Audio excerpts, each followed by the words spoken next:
They say that madness runs in my family, but I would disagree.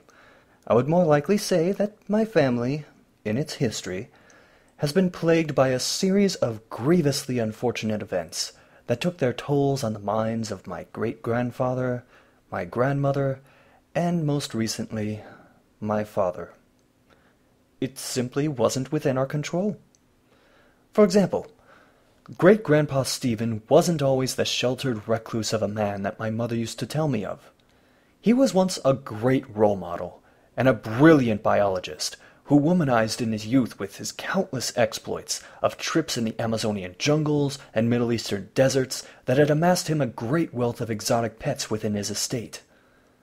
But after his wife died, he became attached to the bottle, and would lock himself up days on end, shouting to seemingly no one in his atrium full of insects and snakes. On the rare occasions she saw him, said my mother with a weak sigh, he rarely spoke a coherent word. He simply gibbered at his glass tanks, as if the creatures crawling within understood his every word. They say it was due to a drunken accident that he was found in his mansion, dead, lying in a glass tank along with 5 fat-tailed scorpions. And then there was dear old Grandma Susan. I still remember when she would show off her marvelous sketches of the forest. I still remember when she was still a sweet old lady that would bake us cinnamon and raisin cookies, rich with brown sugar, and straight from the oven so they were still moist and hot.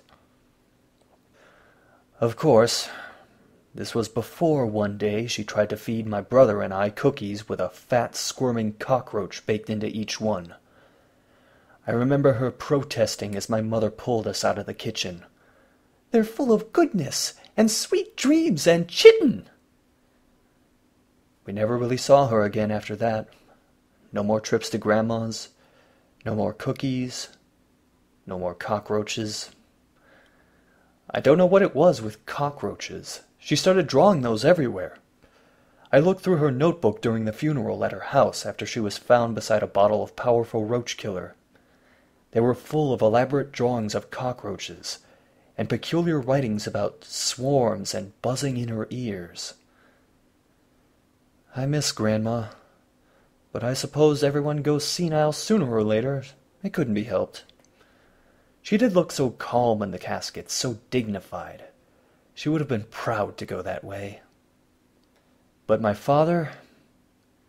Well, I'll admit I'm not too sure about my father. He was always quiet, rarely reprimanding, almost never saying a word. I don't know why my mother married him. I don't know why they bother having my brother and I, because they so rarely even acknowledged we existed. I never knew quite what to think of him. I loved him, I suppose. Despite everything he's done, I love him. I loved him when he put me to sleep as a child, when he gave me a rare smile after doing well in school, and when I came home to find my mother and brother strangled and collapsed in a pile in the backyard. My father was nearby playing with an anthill, watching the creatures run the length of his long, rough fingers. It's sad indeed, our family history. There's very little pride in holes where the insects crawl, because here, family and fate means nothing, as all that matters is feeding the hive, feeding the king. But I suppose that our unfortunate incidents were inevitable acts of survival of the fittest.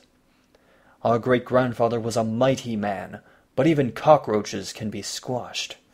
And as greatly as they may try, those little ants cannot hope to escape the slaughter of the beautiful, invincible scarab. The claws. The claws and shell and wings and mandibles give me shivers every time I caress them. And that infinitesimal moment of tension where the carapace bends before it shatters beneath the tooth is exhilarating. Even in this soft cage, they still come to me in the silence to feed me, to give me a blessing from the king with feelers and legs and hooks. They say that madness runs in my family, but I would disagree. The scarab whispered otherwise, as it burrowed into my brain.